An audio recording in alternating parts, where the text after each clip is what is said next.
पेशावर ज़ल्मी ने आज PSL 11 में मुल्तान सुल्तान्स को हराकर ऑलमोस्ट प्लेऑफ्स के लिए क्वालिफाई कर लिया है। इसके अलावा पेशावर ज़ल्मी ने टेबल्स को भी टॉप कर लिया है। यह मैच दो बड़े जायंट्स के दरमियान था जो कि थे पेशावर ज़ल्मी एंड मुल्तान सुल्तान्स। दोनों टीम इस मैच से पहले बहुत ही कमाल क्रिकेट खेल रही हैं और आज मैच से पहले हर कोई ये कह रहा था कि पेशावर ने कराची को भी हराया, पेशावर ने लाहौर कलंदर्स को भी हराया, पेशावर ने हैदराबाद किंग्समैन को भी हराया।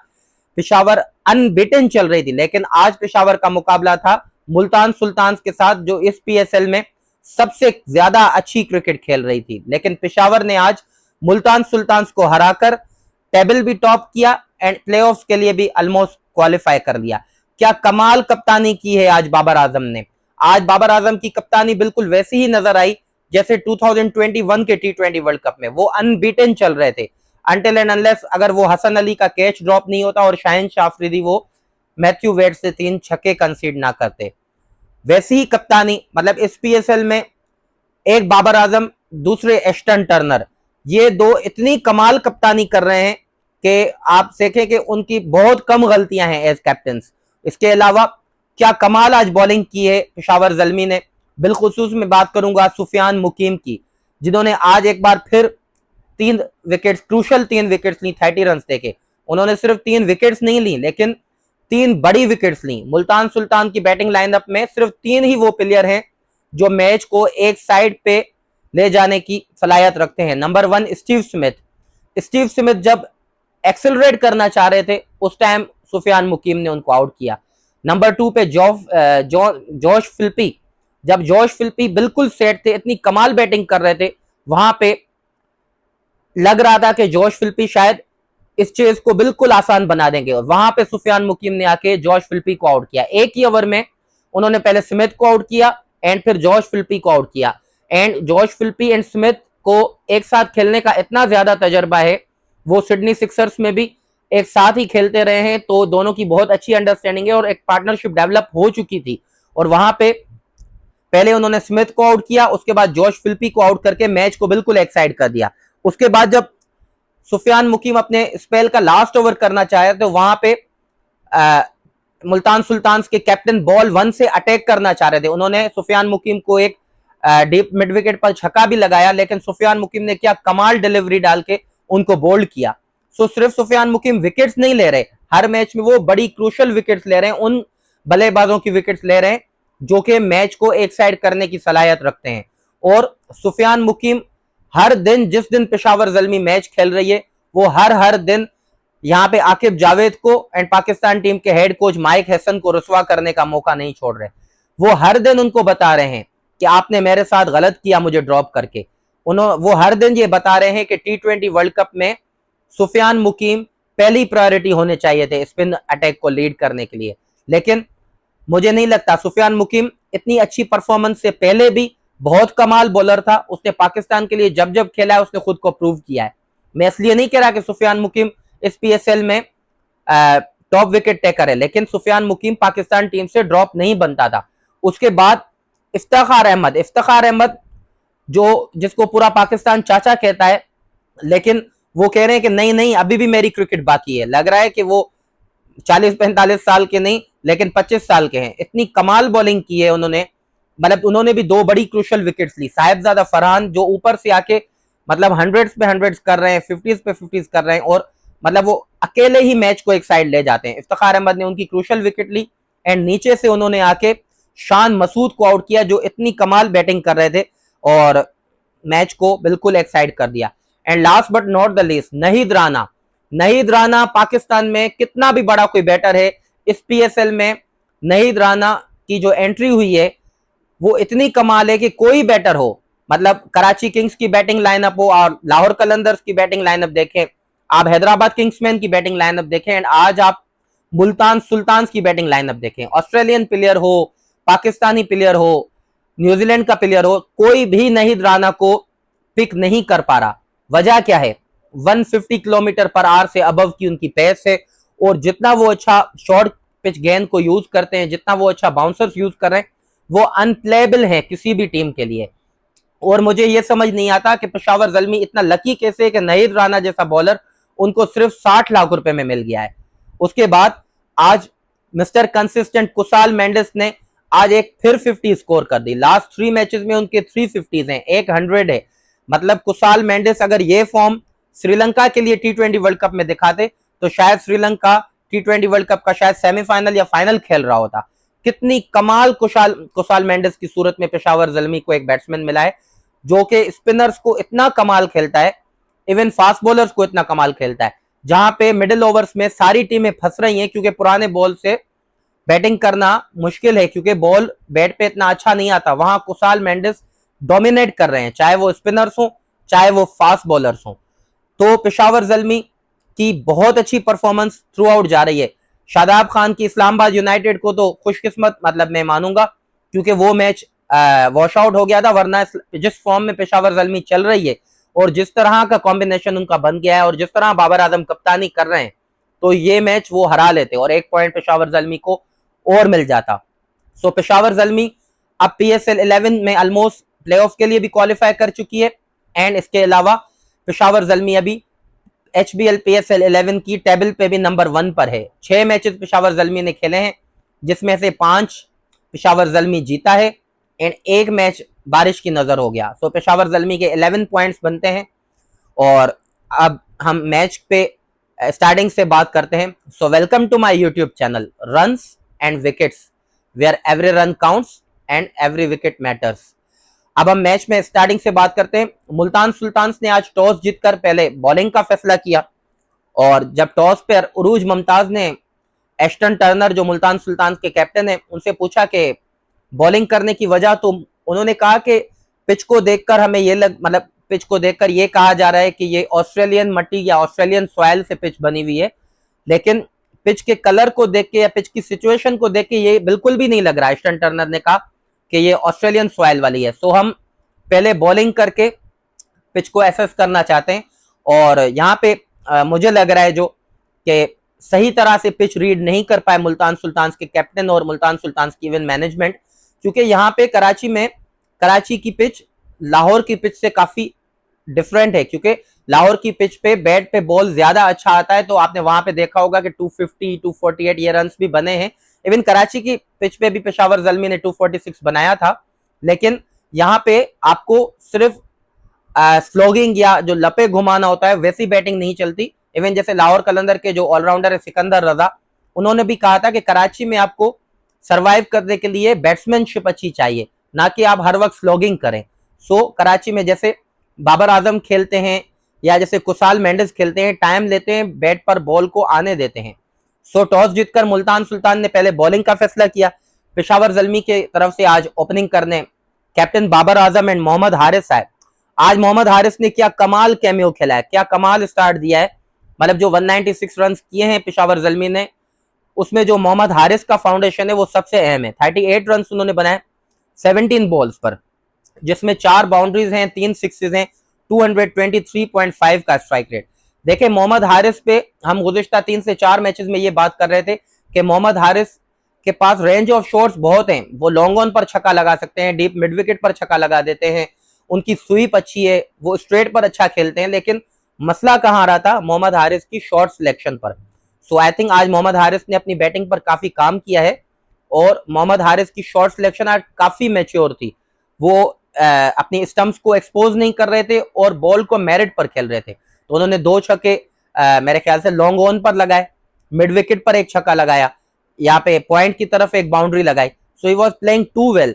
उनको पीटर सिडल ने आउट किया आज, और पीटर सिडल ने भी आज बहुत 2 क्रूशल विकेट्स लिए हैं, ऊपर से मोहम्मद हारिस एंड नीचे से इफ्तिखार अहमद। उसके बाद बाबर आजम ने आज 18 रन्स बनाए 20 बॉल्स पर, जिसमें 90 का उनका स्ट्राइक रेट है। देखिए बाबर आजम मुझे आज बाबर आजम की बैटिंग समझ नहीं आई। ठीक है, बैट पर बॉल इतना अच्छा नहीं आ रहा था, लेकिन आप 160 170 नहीं, लेकिन आप 120 130 के स्ट्राइक रेट से तो खेल सकते थे।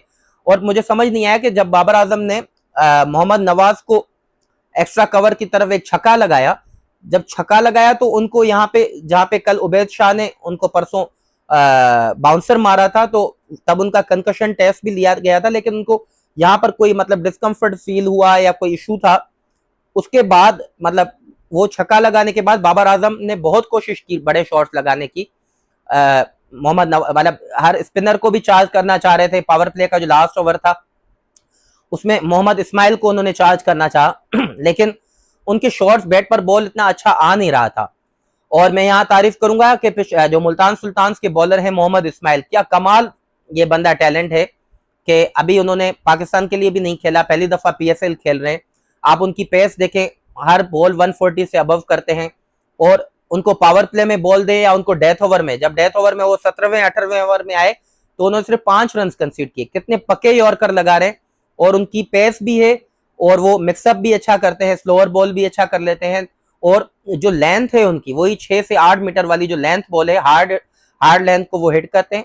तो गोइंग फॉरवर्ड वो बहुत अच्छे बॉलर साबित हो सकते हैं। उसके बाद नंबर 3 पर मिस्टर कंसिस्टेंट कुसाल मेंडिस। ये पेशावर ज़ल्मी इतना खुशकिस्मत है इस टाइम कि मतलब ये सोच भी नहीं सकते। कुसाल मेंडिस लास्ट 3 मैचेस में 3 50 है उनके और एक 100 भी है। सो कुसाल मेंडिस अभी एचबीएल में हाईएस्ट रन गेटर है, नंबर 1 पर है। 170 180 तक का उनका स्ट्राइक रेट है और किसी टीम से नहीं पकड़े जा रहे। मतलब कराची किंग्स से नहीं पकड़े जा रहे, हैदराबाद किंग्समैन हो, लाहौर कलंदर्स हो, आज मुल्तान सुल्तान हो। मतलब इतनी अच्छी मतलब वो क्रिकेटिंग शॉट्स खेलते हैं।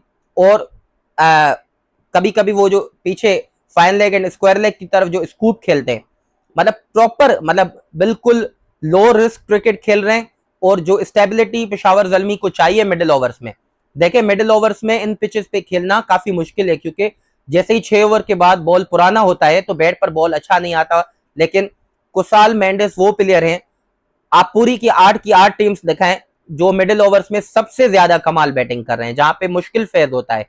कुसाल मेंडिस ने आज भी 68 रन बनाए 40 बॉल्स पर, जिसमें 170 का उनका स्ट्राइक रेट है, 3 सिक्सेज हैं, 6 बाउंड्रीज हैं।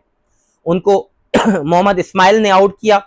उसके बाद जब बाबर आजम आउट होते हैं तो आज फरहान यूसुफ जो पाकिस्तान अंडर 19 टीम के कैप्टन है, उनको आज प्रमोट किया गया।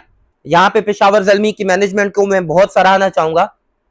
जब बाबर आउट हुए हैं तो नेचुरली पेशावर ज़ल्मी के लिए 4 नंबर पर ब्रेसवेल बैटिंग करने आते हैं और डिमांड भी ये थी, क्योंकि एक right hander batter Mendis batting कर रहे थे तो मैचअप्स के लिए भी जरूरी था कि ब्रेसवेल आए। लेकिन उन्होंने एक यंगस्टर को चांस दिया और फरहान यूसुफ आज बहुत अच्छी बैटिंग की। उन्होंने रन्स तो 30 बनाए 22 बॉल्स पर, सिर्फ स्ट्राइक रेट 136 का है, जिसमें 3 सिक्सेस शामिल है। जो 3 छक्के उन्होंने लगाए, जिसमें 2 छक्के उन्होंने फैसल अकरम को लगाए, स्लोक स्वीप लगाया है, एक उन्होंने लॉन्ग ऑन की तरफ छक्का लगाया है और एक छक्का उन्होंने वसीम जूनियर को लगाया सर से ऊपर की तरफ। मतलब प्रॉपर क्रिकेटिंग शॉट्स। अब ये फरहान यूसुफ जब इनको सिलेक्ट किया गया, इनसे पहले इन्होंने जो नेशनल T20 में खेला है और अंडर 19 में एज पाकिस्तान कैप्टन, बहुत ही कमाल टैलेंट है। एंड फरहान यूसुफ की मैं ज्यादा बात इसलिए भी कर रहा हूं कि पाकिस्तान की T20 टीम में पाकिस्तान मिडिल ऑर्डर के जो बैट्समैन हैं, जो 7 से 15 ओवर की जो बैटिंग करते हैं, उसमें पाकिस्तान बहुत ज्यादा स्ट्रगल करता है। सो पेशावर ज़ल्मी को चाहिए कि गोइंग फॉरवर्ड फरहान यूसुफ को ये नंबर 4 और 5 के दरमियान ही खिलाएं, ना इनको ज्यादा नीचे करें ना इनको ऊपर करें, क्योंकि जब पेशावर ज़ल्मी कभी बैटिंग कोलैप्स होगा ऊपर से तो ये बंदा बहुत क्रूशल होगा। उसके बाद फरहान यूसुफ 30 रन बनाकर 22 गेंदों पर आउट हुए। नंबर 5 पर ब्रेसवेल आए, 14 उन्होंने रन बनाए 8 बॉल्स पर, 175 का स्ट्राइक रेट था। जब ब्रेसवेल आउट होते हैं तो उसके बाद मेंडिस भी आउट हो जाते हैं। Then Abdul Samad and Iftikhar Ahmad. अब्दुल समद ने 4 रन बनाए 5 बॉल्स पर एंड इफ्तिखार ने 10 रन बनाए 5 बॉल्स पर। अब यहाँ पे टोटल इन्होंने 10 गेंदों में 14 रन बनाए। जब ये दोनों बैटिंग साथ कर रहे थे तो मुझे ये लग रहा था कि ये दोनों प्रॉपर मतलब पावर हिटर्स हैं और डेथ में सबसे अच्छी बैटिंग टूर्नामेंट में करेंगे, लेकिन 10 रन में सिर्फ 14 रन ही बना पाए, इसीलिए ही पेशावर ज़ल्मी शायद 215 या 220 रन नहीं कर पाया। लेकिन नीचे से जो आखिरी ओवर पीटर सिडल ने किया है, क्या कमाल यॉर्कर्स, मतलब वो बंदा लग ही नहीं रहा है कि ये 41-42 ईयर्स का है। इतनी कामयाब उन्होंने बिग बैश लीग खेली है इस साल की स्टार्ट में। और अभी पीएसएल में जो कंडीशंस बिल्कुल डिफरेंट हैं, मतलब यहाँ पे इतनी ह्यूमिडिटी है, कराची में इतनी गर्मी है, लेकिन उसके बाद पिचेस डिफरेंट है। लेकिन उसके बाद अगर आप उनको नया बॉल दे दें पावर प्ले में तो आप उनकी लेंथ देखें और डेथ ओवर में बिलखुसूस इतने पके यॉर्कर वो लगाते हैं। आई थिंक हमारे जो फास्ट बॉलर्स जो पाकिस्तान के लिए खेलते हैं, शाहिन शाह अफरीदी हो, हारिस रऊफ हो, नसीम शाह हो, वसीम जूनियर हो, इन सारों को पीटर सिडल से मतलब सीखना पड़ेगा कि डेथ में बॉलिंग करनी कैसे है और कैसे आखिर में आके आपको यॉर्कर्स के लिए जोर लगाना है। और उसके बाद आज मोहम्मद वसीम जूनियर ने भी 3 ओवर किए जिसमें उन्होंने 41 रन देके 1 विकेट ली। देखिए Mohammad Wasim junior last 4 matches में से विकेट लेस रहे और आज उन्होंने 5वें मैच में 1 विकेट ली। अब पैचेस में तो वो बॉलिंग बहुत अच्छी करते हैं, मतलब आप पैचेस में देखेंगे कि उनके यॉर्कर्स बहुत कमाल लगते हैं, लेकिन उसके बाद 2-3 बॉल्स अच्छी करके फिर वो 2-3 बॉल्स इतनी बुरी कर देते हैं तो उसमें ही ओवर में 10 या 15 रन हो जाते हैं। और इस 41 रन में इतना ज्यादा मैं मोहम्मद वसीम जूनियर पे क्रिटिसाइज इसलिए भी नहीं करूंगा कि फैसल अकरम ने उनके 2 बॉल्स जो फाइन लेग पर खड़े थे तो उन्होंने वो 2 बाउंड्रीज करवा दी मिसफील्ड से, सो मार्जिन दिया जा सकता है। सो पेशावर ज़ल्मी ने अपने 20 ओवर्स में 196 रन स्कोर किए। अब यहाँ पे पेशावर ज़ल्मी जिस तरह से जा रहा था तो लग ही रहा था कि 210 या 215 रन हो सकते हैं, लेकिन आज नीचे से अब्दुल समद एंड इफ्तिखार अहमद ज्यादा कैपिटलाइज कर नहीं सके और मिड इनिंग्स में लग रहा था कि मुल्तान सुल्तान्स ये स्कोर कर सकती है, क्योंकि मुल्तान सुल्तान की जो ओपनिंग जोड़ी है Steve Smith and Sahibzada Farhan, आप इनसे कुछ भी एक्सपेक्ट कर सकते हैं, ये अकेले ही 200 मतलब कर सकते हैं। और जब मुल्तान सुल्तान्स वाले बैटिंग पर आए हैं तो बाबर आजम ने पहला ओवर इफ्तिखार को दिया एंड दूसरे एंड से शरफुल इस्लाम, और इफ्तिखार अहमद ने अपने दूसरे ओवर में कमाल जो बड़ी विकेट ली साहिबजादा फरहान, जो अकेले ही मैच को एक साइड लेके जा सकते थे, उनको 17 रन पर आउट किया। वो सिर्फ 17 रन ही बना पाए 10 बॉल्स पर, और अब्दुल समद ने क्या कमाल बाउंड्री पर कैच पकड़ा है। उसके बाद जॉश फिल्पी आते हैं और स्टीव स्मिथ और जॉश फिल्पी की पार्टनरशिप लगती है। तो पहले मैं स्टीव स्मिथ की बात करूं। अब स्टीव स्मिथ की आज मुझे समझ नहीं आई, 31 रन 29 बॉल्स 106 का स्ट्राइक रेट है उनका। अब इसको हम अगली नॉक नहीं कहें, घटिया बैटिंग नहीं कहें, पैथेटिक नॉक नहीं कहें।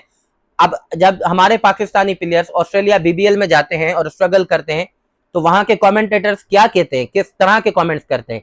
जब बाबर आजम इस साल बीबीएल में स्ट्रगल कर रहे थे तो स्टीव स्मिथ खुद उनको स्ट्राइक देना पसंद नहीं करते थे, और आज वो इतनी मतलब टिमिड बैटिंग कर रहे थे, मतलब जिस पिच पर वो हर बॉल पर निकल के लेग साइड पर मारने की कोशिश कर रहे हैं, हर बॉल पर निकल के लेग साइड की पे मारने की कोशिश कर रहे हैं। तो शरफुल इस्लाम ने उनको इतने स्लोअर बॉल्स किए, 120 kilometre per hour, 122 kilometre per hour, वो उनको हिलने नहीं दे रहे थे। और स्टीव स्मिथ मतलब 4-4 5-5 लगातार डॉट बॉल्स खेल रहे थे, और जो भी उनको 1-2 बाउंड्रीज मिली है वो भी एज पे मिली है। सो स्टीव स्मिथ आज बिल्कुल स्ट्रगल कर रहे थे। और उसके बाद जब 8वें ओवर में सुफियान मुकीम आए और ये ऑन द कार्ड्स था कि स्टीव स्मिथ अब जल्दी ही आउट होंगे, और उन्होंने मिड विकेट पर छक्का मारने की कोशिश की और सुफियान मुकीम ने उनकी आज विकेट ली। और एक स्टेज पे नहीद राना जब अपना पहला ओवर करने आए तो स्टीव स्मिथ पहले 5 बॉल डॉट बॉल खेल गए, मतलब उनको नहीद राना न समझ आए न शरफुल इस्लाम समझ आए। और ये बांग्लादेशी बॉलर्स के लिए प्राउड मोमेंट है कि वो न सिर्फ पाकिस्तानी बैटर्स बल्कि ऑस्ट्रेलियन बैटर्स हों, इंग्लैंड के बैटर्स हों, न्यूजीलैंड के बैटर्स हों, सबको स्ट्रगल कर रहे हैं, मतलब फंसा रहे हैं। इवन आप लाहौर कलंदर्स के लिए मुस्तफिजुर रहमान देखें, ये जो 3 फास्ट बॉलर हैं शरफुल इस्लाम, नहीद राना, मुस्तफिजुर रहमान, ये भाई कमाल बॉलिंग कर रहे हैं। और बांग्लादेश लकी है कि इनके पास इस टाइम ये इतने कमाल 3 बॉलर हैं वाइट बॉल क्रिकेट में। और उसके बाद जॉश फिल्पी है, जॉश फिल्पी ने आते साथ ही अटैक किया है जिसमें 32 रन बनाए उन्होंने 17 बॉल्स पर, 188 का स्ट्राइक रेट था, 6 boundaries. He was looking so good. मुझे लग रहा था कि जो जॉश फिल्पी इस पिचेस पे फंसेंगे और स्टीव स्मिथ यहाँ पे डोमिनेट करेंगे, लेकिन उल्टा हुआ। जॉश फिल्पी ने आज इतनी कमाल बैटिंग की है, और स्टीव स्मिथ जब आउट हुए तो उसी ओवर में सुफियान मुकीम ने उनको भी एलबीडब्ल्यू किया। सुफियान मुकीम आज बहुत ही कमाल बॉलिंग कर रहे थे, इवन पूरे एंटायर पीएसएल में कर रहे हैं। मतलब आप उनका देखें कि वो हर बॉल, मतलब जैसे स्पिनर होता है तो वो हर बॉल पे गूगली की तरफ जाता है, लेकिन वो उन्होंने गूगली को सरप्राइज एलिमेंट रखा हुआ है और वो लेग ब्रेक की तरफ जाते हैं, और उन्होंने आज से ही उनको आउट किया जॉश फिल्पी को। उसके बाद जॉश फिल्पी के आउट होने के बाद Shan Masood and Ashton Turner batting करने आए। अब एस्टन टर्नर ने आते ही अटैक किया, सुफियान मुकीम को ही उन्होंने मिड विकेट पर स्लॉग स्वीप लगा के छक्का लगाया, क्या कमाल शॉट लगाया।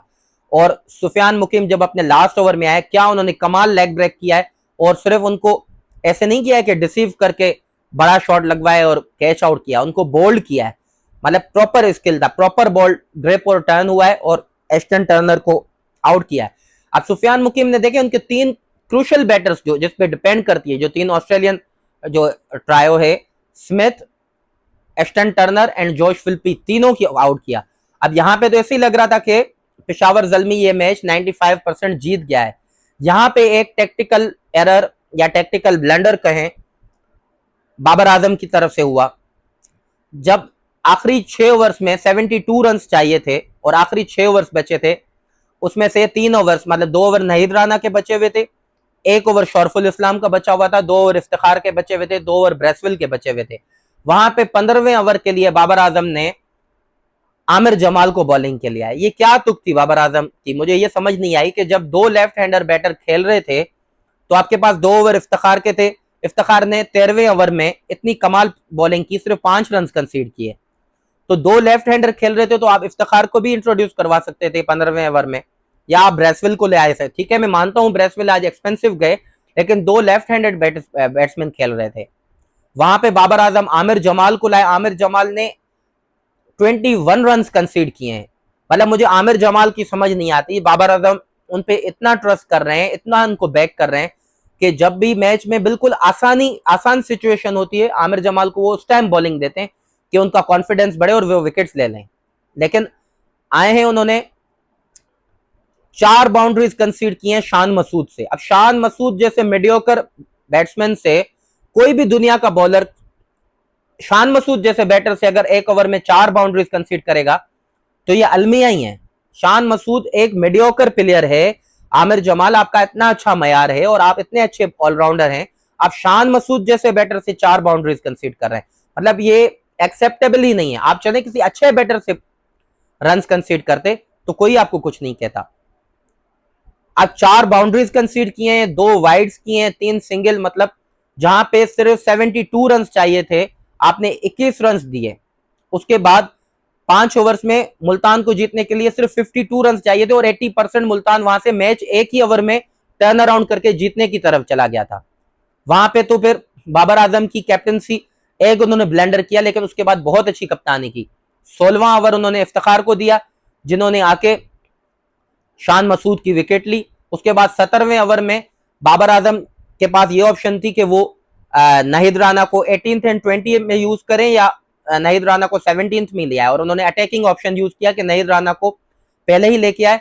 और बाबर आजम की यहाँ पे कैप्टनसी मास्टर क्लास आप देखें कि जब अरफात मिनाज खेल रहे थे तो उन्होंने पहले मिड ऑफ लॉन्ग ऑन को उन्होंने आगे करके मिड ऑफ पे लाए, और जब उन्होंने अरफात मिनाज के खेल रहे थे और नाहिद राना बॉलिंग कर रहे थे तो उन्होंने लॉन्ग ऑन को भी मिड ऑन पे लेके आए और अटैकिंग कैप्टनसी की और इनवाइट किया अरफात मिनाज को कि आप नाहिद राना को मारें, और नाहिद राना ने देन रेस्ट काम किया सारा। उन्होंने शॉर्ट बॉल की और अरफात मिनाज मारने गए और बाबर आजम ने कमाल कैच पकड़ा। उसके बाद फिर मोहम्मद नवाज आज 16 रन 16 बॉल्स, आमिर जमाल ने उनको आउट किया, एंड फिर मोहम्मद वसीम जूनियर को भी नाहिद राना ने आउट किया। सो ओवरऑल अगर हम बॉलिंग की बात करें तो Iftikhar Ahmed 4 over 32 run 2 wickets, crucial 2 wickets लिए इफ्तिखार अहमद ने साहिबजादा फरहान एंड शान मसूद की। उसके बाद शरफुल इस्लाम ने 4 ओवर में 27 रन दिए। उन्होंने कोई विकेट तो नहीं ली लेकिन क्या कमाल बॉलिंग की। जब वो पावर प्ले में बॉलिंग कर रहे थे तो स्टीव स्मिथ को वो अपने स्लोअर बॉल से हिलने भी नहीं दे रहे थे। इवन जब डेथ ओवर में उन्होंने आखिरी ओवर किया है वहां भी उन्होंने सिर्फ 5 रन कंसीड किए हैं। उसके बाद नाहिद राना ने भी आज अगेन 4 ओवर 24 रन 2 विकेट्स, 6 का इकोनॉमी रेट। अब आप नाहिद राना की परफॉर्मेंस देखें, कराची किंग्स के अगेंस्ट उन्होंने 4 ओवर करवाए जिसमें एक मेडन भी था, 7 रन दिए, 3 विकेट्स ली। उसके बाद लाहौर कलंदर्स के अगेंस्ट उन्होंने 4 ओवर किए, 15 रन दिए, 2 विकेट्स ली। हैदराबाद किंग्समैन के अगेंस्ट भी उन्होंने 4 ओवर्स में 20 से 25 रन देके 2 विकेट्स ली। आज भी उन्होंने 4 ओवर्स में 24 रन देके 2, मतलब आप 4 से 5 मैचेस नाहिद राना के देखें जो वो ज़ल्मी के लिए खेले, सिर्फ एक मैच में उनका इकोनॉमी रेट 6 से ऊपर है। मतलब अनप्लेबल हैं वो। एक तो वो विकेट्स लेते हैं, दूसरा वो बैट्समैन को डरा के भी रख रहे हैं। जैसे आप मिसाल लें कि स्टीव स्मिथ को उन्होंने 5 के 5 बॉल डॉट किए, इतना डरा दिया कि नेक्स्ट ओवर में सुफियान मुकीम ने उनकी विकेट ले ली स्टीव स्मिथ की। ये वही सिचुएशन है जैसे 2001-2 के बाद या 2007-8 तक शोएब अख्तर डराते थे बैट्समैन को एंड दूसरे एंड से मोहम्मद आसिफ या उमर गुल या मोहम्मद शमी विकेट्स ले जाते थे। सो नहीद राना बिल्कुल ही अनप्लेबल हैं। जैसे इंडिया के सारे कैप्टन हो या मुंबई इंडियंस के सारे कैप्टन जसप्रीत बुमराह को यूज करते हैं, वो अनप्लेबल होते हैं, ऐसे ही बाबर आजम आजकल नहीद राना को यूज कर रहे हैं। उसके बाद आज सुफियान मुकीम की मैंने तो बात कर ली कि कितनी क्रूशल और इंपॉर्टेंट उन्होंने विकेट्स लिए हैं। उसके बाद आमिर जमाल, अब आमिर जमाल देखें हर मैच में आप उनका इकोनॉमी रेट देखें, आज भी इकोनॉमी रेट 14.5, उससे पहले जब बिल्कुल सिचुएशन आप मैच जीतने वाले होते वहां पे वो आके 3 ओवर में 30 रन दे रहे होते। सो आमिर जमाल को ऑलमोस्ट अब 5 मैचेस मिल चुके हैं और वो बिल्कुल भी परफॉर्म नहीं कर पा रहे।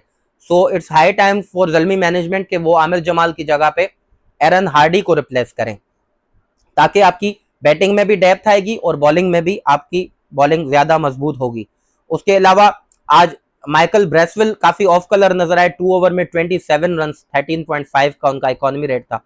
सो ओवरऑल पेशावर ज़ल्मी की परफॉर्मेंस बहुत अच्छी रही, अभी तक वो अनबीटन है और जिस तरह की उनकी परफॉर्मेंस चल रही है आई होप कि आगे भी उनकी इस तरह की परफॉर्मेंस रहे। लेकिन अब पेशावर ज़ल्मी के लिए आने वाले दिनों में काफी परेशान कुन खबरें हैं, क्योंकि नहीद राना एंड शरफुल इस्लाम आज मेरे ख्याल से रात को बांग्लादेश के लिए ट्रेवल कर जाएंगे, क्योंकि Bangladesh ODI series and T20 series खेलने जा रहा है न्यूजीलैंड के against. So Shariful Islam and आपके नहीद राना वहां पे चले जाएंगे। एंड दूसरा पेशावर ज़ल्मी के लिए कंसर्न ये है कि जेम्स विंस ने भी स्क्वाड ज्वाइन किया है ज़ल्मी का, लेकिन परेशानी की बात यह है कि सारे पेशावर के जो बैटर्स हैं 1 नंबर से लेकर 7 नंबर तक सारे अच्छी फॉर्म में। सो जेम्स विंस किसकी जगह पर खेलेंगे?